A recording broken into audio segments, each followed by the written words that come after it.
지난 시간 우리는 거라사인의 지방에서 군대 귀신 들린 자를 예수님께서 치유하신 것을 보았습니다. 다른 사람에게 피해를 주고 자기 자신을 상해하던 귀신 들린 자에게서 군대 귀신을 내쫓으심으로써 그를 구원하셨습니다. 사람들은 군대 귀신 내쫓으신 예수님과 또 정신이 온전해진 그 사람보다는 몰사한 돼지 2,000마리 때문에 예수님께 떠나가시도록 그렇게 요청을 했었죠. 그렇지만 제정신으로 돌아온 그 사람은 예수님과 함께 있기를 원했습니다.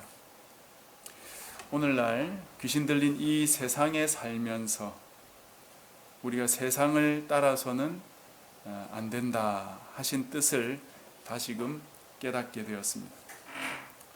오늘 말씀은 12해 혈루증을 앓았던 여인을 예수님께서 치유하시는 그런 이야기입니다. 코로나 백신이 도입되어 의료 종사자들로부터 접종을 시작했고 이제 전 국민에게 접종이 확대될 전망입니다. 그런데 이 백신 접종 관련해서 또 하나의 사건이 있었죠. 지난 2월 19일 보건복지위원회에서 강력 범죄를 저질러서 금고 이상의 형을 확정받은 그런 의사는 5년간 면허를 취소한다 하는 의료법 개정안을 제출했습니다. 최근 5년간 강력 범죄를 저지른 의사 수가 2,800명이 넘었는데요. 그 중에 24%가 강간이나 강제추행, 불법 촬영 등 성범죄였다고 합니다. 산부인과나 정형외과 병원에서 의사가 환자를 마취시킨 상태에서 이런 범죄를 저질렀다는 거죠. 상황이 이럼에도 불구하고 기존 의료법으로는 이런 범죄를 막을 길이 없었는데 이번 개정안을 마련해서 국민의 생명과 안전을 보호하자 하는 그런 취지였습니다. 이 법안에는 과실치사 같은 그런 의료사고는 제외되었고요. 앞서 말씀드린 금고 이상의 그런 중범죄에 한해서만 5년간 면허 취소를 하겠다 하는 것입니다. 이런 법은 의사 외에 변호사 같은 전문직에는 이미 적용되던 법이었고 의사들에게도 2000년 이전까지는 적용되던 법이었는데 2000년 의약 분업 당시에 의사들이 반발이 하도 심하니까 그 의사들을 위로하는 차원에서 일종의 혜택을 준 것이었다고 합니다. 따라서 이 개정안은 없던 걸 새로 만든 게 아니고 원래대로 돌아가자는 그런 것과 또 전문직 모두에게 적용되는 법을 의사라고 예외로 둘 수 없다 하는 그런 형평성의 의미가 동시에 들어 있습니다. 그런데 이 일이 언론에 보도되자마자 바로 다음 날 대한의사협회에서 반발하고 나섰어요. 이 법이 통과된다면 대한의사협회에서는 코로나 접종에 협조하지 않겠다 그랬답니다.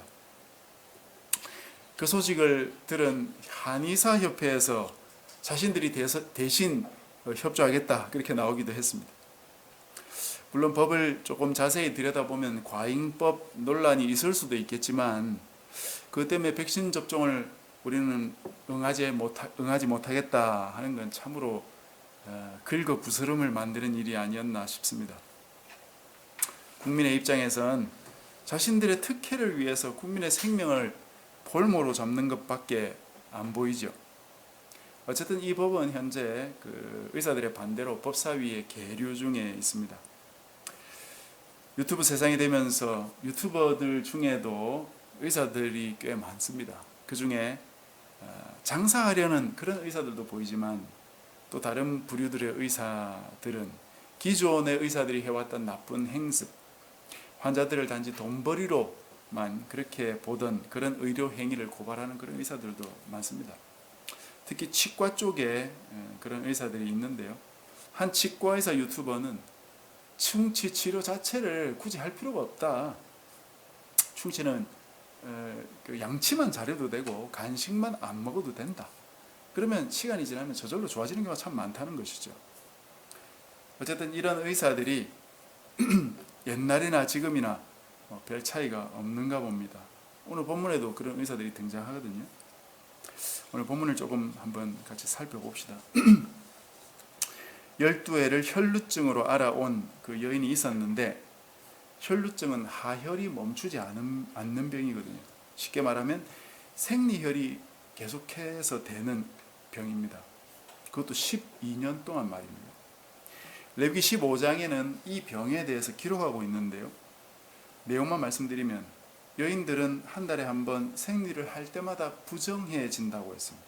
그래서 이 여인이 누운 침상도 부정해지고, 그 침상을 만지는 사람도 하루 동안은 부정하게 되고, 이 여인과 접촉한 사람도 하루 동안 부정하게 되어서 저녁에 옷을 빨고 몸도 씻어야 했습니다.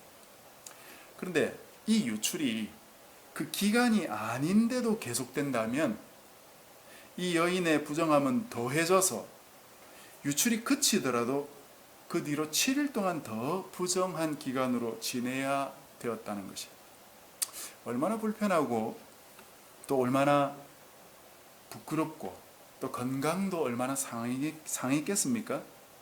이 병을 12해 동안 앓았다는 것은 참 생각만 해도 참 몸서리치는 처지는 그런 고통이었겠죠. 만약 이 여인이 12살부터 이 병을 앓았다고 생각을 해본다면 아마 현재 이 여인은 20대 중반 정도 됐을 겁니다. 그때까지 자신의 인생의 절반이나 이 병으로 참 고생을 했고, 당시 평균 수명을 고려할 때 이 여인의 전체 인생의 절반 이상이 이 병 때문에 고통받으면서 살아왔다는 것이죠. 이 여인의 상황을 26절은 조금 더 자세히 말해주고 있는데요. 많은 의사에게 많은 괴로움을 받았고 가진 것도 다 허비하였으되 아무 효험도 없었고 도리어 더 중해졌다. 그렇게 돼 있어요. 자기 병을 고치려고 얼마나 애썼을까요? 명의란 명의는 다 찾아다녔었던 것 같습니다. 본문에 나오지 않지만 이 여인의 부모님은 참 얼마나 마음이 힘들었을까요? 자신들의 재산을 다 바쳐서까지라도 딸을 고칠 수만 있다면 얼마나 많이 애쓰셨겠습니까? 그런데 가진 걸 다 허비해도 아무 효험이 없었다는 말이 얼마나 참 좌절스럽습니까? 오히려 더 심해졌다고 말하고 있어요. 그러니 의사들에 대한 신뢰가 없었겠죠. 고쳐줄 것이라고 이 의사 저 의사 말만 믿고 다 돈 갖다 바치고 해도 또 해라는 대로 다 해봐도 별 소용이 없으니까 정말 마음이 참 무너졌겠죠. 당시에 의사는 천한 직종 중에 하나였다 합니다. 의사 중에 노예도 있었대요. 의사라고 해봤자 오늘같이 뭐 과학적인 방법으로 치료하는 걸 모르니까 몸에 좋다고 알려진 그런 약초나 해다 먹이고 또 이것저것 섞어가지고 뭐 약이라고 함초에 이렇게 붙이기나 하고 또 주문 같은 거나 외우게 했다고 그래요. 그러니 당시 의사들은 사회적으로 신뢰받던 사람들이 아니고 기껏해야 부자들 돈이나 노리던 그런 사람으로 인식됐고요.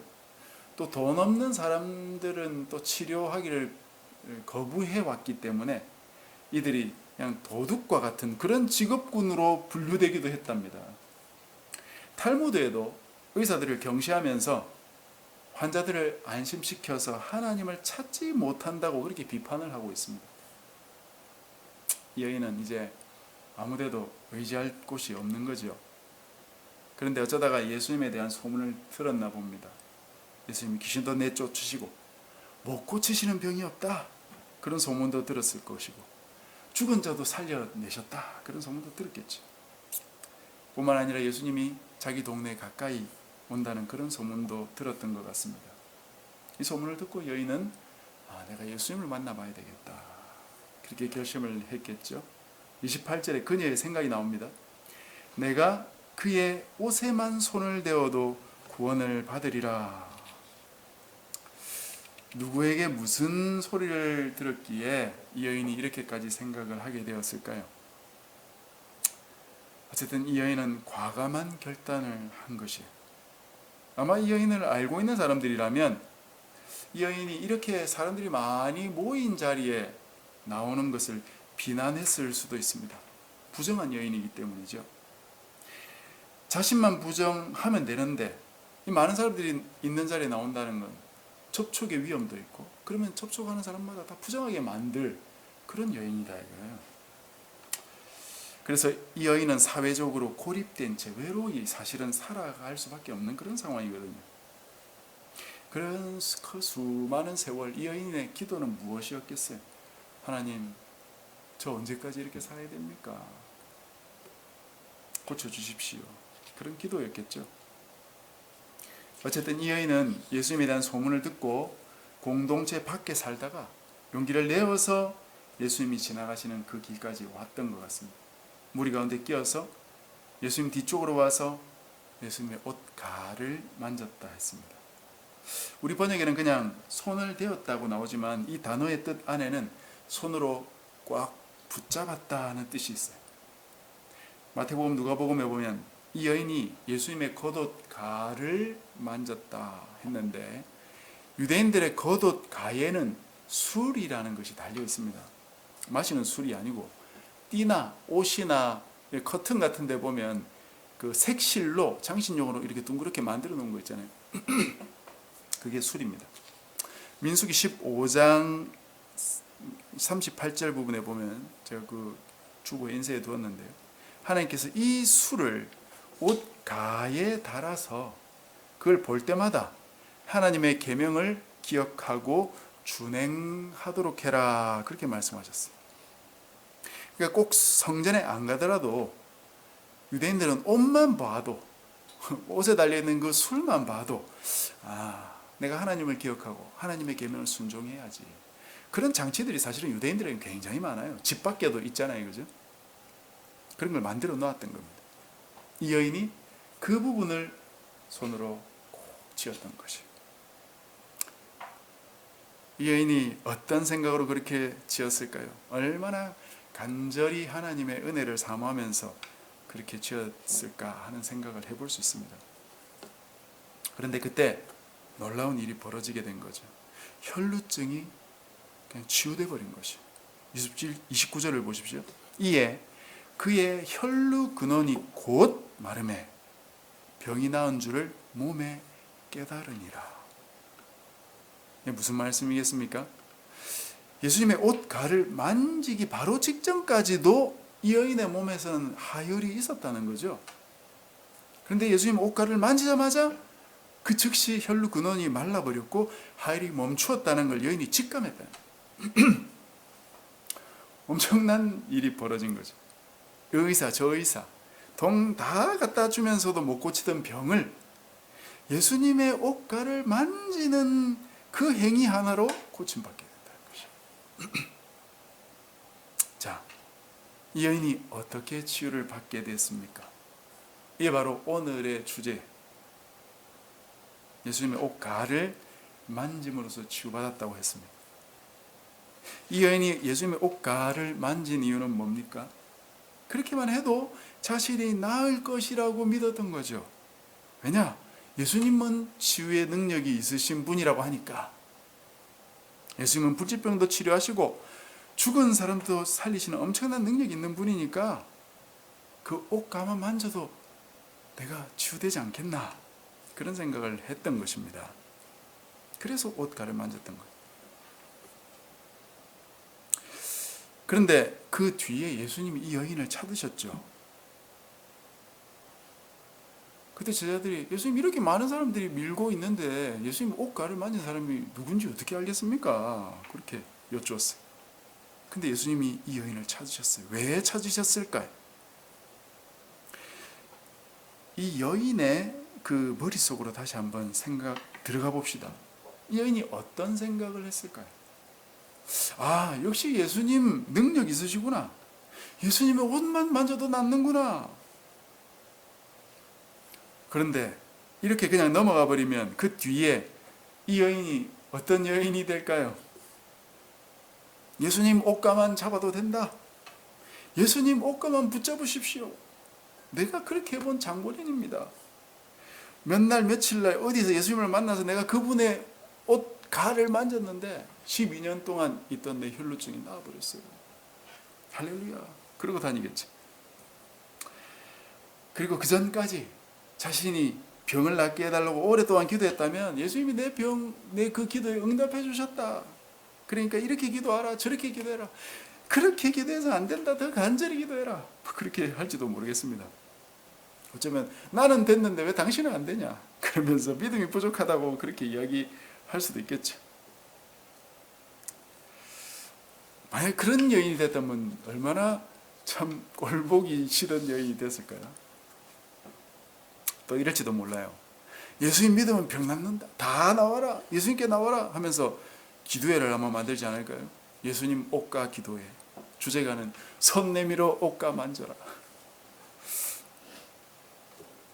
이 여인이 꼭 그런 여인이 아니라 할지라도 자기가 어떻게 치유받았는지는 정확히 알고 있어야 되었습니다. 그래서 주님께서 이 여인을 찾으신 거예요. 이 여인이 어떻게 치유를 받았습니까? 34절에 보면 예수님이 이렇게 말씀하세요. 내 믿음이 너를 구원하였다.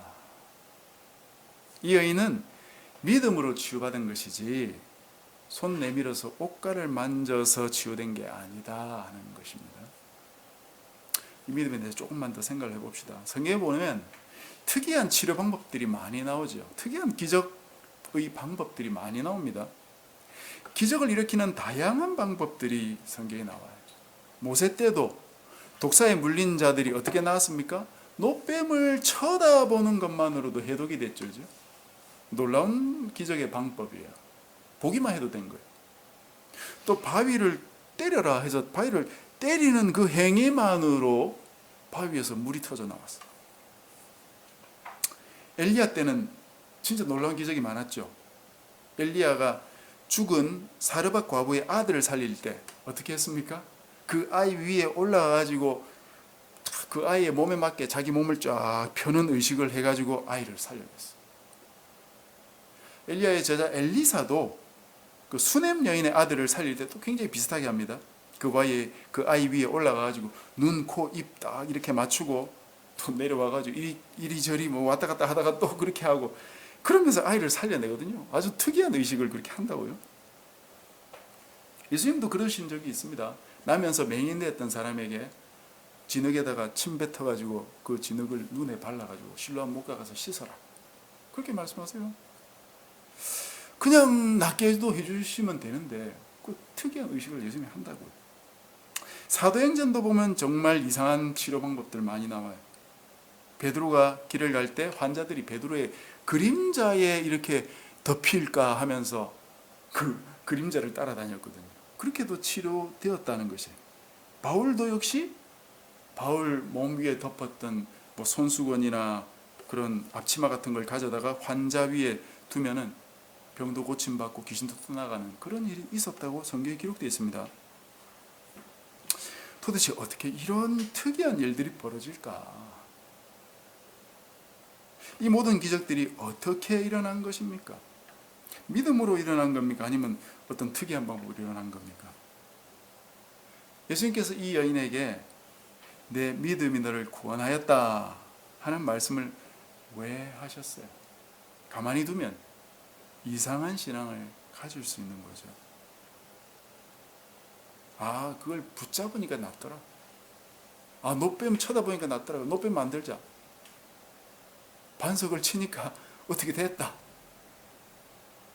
엘리사 했던 방법대로 야, 죽은 사람 또 병든 자에게는 이렇게 하면 된다. 이상한 신앙이 생기는 것입니다. 이 여인이 이상한 신앙을 가지지 않도록 예수님께서 이 여인의 생각을 교정해 주신 것이요, 여인의 믿음을 올바로 고쳐주신 것이다 이거예요. 네가 내 옷을 붙잡았기 때문에 병이 나은 것이 아니고 네가 믿음을 가지고, 즉 내가 너를 치유할 수 있다는 믿음을 가지고 붙잡은 것이기 때문에 그 믿음으로 네가 낫게 되었다 하는 걸 예수님이 인식시켜 주셨다 하는 겁니다. 성경에 나오는 수많은 이적의 그런 방법들, 때로는 하나님께서 사용하시지만 사실상 그런 거는 있어도 되고 없어도 되고 아무것도 아니에요. 주님은 그런 거 없이도 얼마든지 기적을 일으키세요. 꼭 바람과 파도에 잠잠하라고 외쳐야지만 그 바람과 파도가 잠잠해지는 게 아니에요. 가버나움에 살던 그 왕의 신하의 아들을 고칠 때나 죽은 병 걸린 백부장의 하인을 고칠 때 주님은 그곳에 가지도 않고 고치셨죠. 원격으로 낫게 해버리셨어요. 예수님께서 뭘 바르시거나 손을 잡으시거나 또는 내가 원하는 이 깨끗함을 받으라 그런 말씀을 하시는 이유는 다 그 사람에게 필요한 것이기 때문에 그 사람을 위로하고 사랑하고 무언가를 깨닫게 하기 위해서 사용하시는 도구에 불과합니다. 실제 치료의 능력은 그것에 있는 것이 아니라 바로 하나님의 능력에 있는 것이. 그래서 하나님이 치유해 주시는 것이지 이런 여러 가지 수단이나 방법이 기적을 일으키는 것이 아니다 하는 것입니다. 여기서 하나만 더 생각을 해본다면 이 여인이 붙잡았던 그 옷술, 예수님의 옷술은 무슨 의미일까요? 하나님의 말씀을 내가 지금까지 이 옷술을 보면서 주님 지켜왔습니다. 이 여인이 병이 아프니까 이것이 내 죄 때문에 그런 게 아닌가, 그런 생각 누구나 가질 수 있거든요. 그래서 이 여인이 그 옷술을 꼭 잡은 걸 보면 내가 지금까지 주님 혹시 내 죄 때문에 내가 이 어려움을 당하는 게 아닌가 싶어서 얼마나 말씀을 지키려고 살았는가 하는 생각을 하게 됩니다. 내가 그렇게 말씀을 지켜왔는데도 주님 내 병은 왜 이대로입니까? 주님은 나를 치료하시는 분이라고 약속하지 않으셨습니까? 주님 나를 긍휼히 여기시는 분이 아니십니까? 지금까지 내가 주의 말씀을 지켜왔습니다. 이래도 저를 치유해 주지 않으십니까? 어떤 그런 의미가 담겨 있는 것이 아닌가 하는 생각이 듭니다. 주님께서는 이 치유를 통해서 여인이 하나님만 치유하실 수 있다, 하나님만이 나를 낫게 하실 수 있다는 그 하나님에 대한 믿음으로 나은 것이지, 율법을 준수한다고 해서, 율법을 철저히 흠없이 준수한다고 해서 하나님께 받아들여진 것이 아니라는 사실도 깨달았어야 되는 것이죠. 물론 율법 준수가 필요하다, 율법을 준수하지 말라, 그런 뜻은 아니에요. 예수님께서 말씀하신 것처럼 하나님의 법은 문자적인 율법보다는 훨씬 더 고차원적인 법이죠. 그 법은 한마디로 사실은 믿음의 법이에요. 성경에서 나온 모든 율법의 정신은 믿음의 법입니다. 율법에 나타나 있는 그 믿음의 법을 따라야 하는 것이지 문자적으로 율법 하나, 율법 둘 그렇게 지켜서 되는 것이 아니다. 그렇기 때문에 주님이 이 여인을 다시 찾으셨고 이 여인에게 내 믿음이 너를 구원하였다고 그 진리를 심어주신 것입니다. 우리도 마찬가지죠. 신앙생활 하면서 얼마나 많은 세상의 찌꺼기가 우리의 믿음 사이에 끼이는지 모르겠어요. 많은 사람들이 주님 떠나고 안 계신 그 성전 붙들고 있고, 주님 계시지도 않는 제단 붙들고 있고, 말도 안 되는 노래 부르면서 주님 예배하는 교인들이 얼마나 많은지 모르겠어요. 불필요한 껍데기, 잘못된 껍데기, 본질을 훼손하는 그런 덕지덕지 붙어있는 껍데기를 우리 믿음 속에서 다 뜯어내야 됩니다. 하나님과 우리의 관계는 오직 우리가 주님을 신뢰하는 그 믿음, 그 하나 위에 세워져 있는 것입니다. 우리가 구원받은 백성이 될 수 있는 유일한 길은 하나님을 참으로 내가 인정하고 믿을 때, 성경에서 자신을 나타내신 그 하나님을 올바로 믿는 그 믿음으로만 가능한 것이에요. 그 믿음을 소유하는 우리 모두가 되시기를 바랍니다. 말씀을 맺겠습니다. 나는 온전한 믿음을 가지고 있습니까? 옛날 하나님이 내게 베푸신 그 은혜, 그것만 추억으로 삼고 혹시 거기에 매여 있지는 않습니까? 그 은혜 베푸신 것을 하나님을 올바로 믿으라고 하나님께서 하신 것인데 믿음은 다 사라져버리고 그 옛날 기억, 그 옛날 역사, 그 기적, 그 치유, 그 축사만 혹시 내게 남아있는 것이 아닙니까? 또는 말씀을 문자적으로 준수해야 된다 하는 거기만 혹시 목매고 있는 것은 아닙니까? 그걸 통해서 나도 모르게 나는 말씀 잘 순종하는 참 괜찮은 사람이다, 그런 착각 속에 빠져 있는 것은 아닌지 모르겠어요. 우리의 믿음을 하나님께로 온전히 향해야 됩니다. 그래서 믿음의 성장을 이루며 아름답게 자라가는 참 백성이 되어야 됩니다. 그럴 때 정말로 이 믿음 안에서 풍성한 은혜를 누리며 살아갈 수 있는 주의 백성들이 되는 것입니다. 그래서 오늘 주님 주신 말씀을 붙들고 참 하나님의 자녀, 참 믿음의 자녀가 되시는 우리 모두가 되시기를 주님의 이름으로 간절히 축복합니다.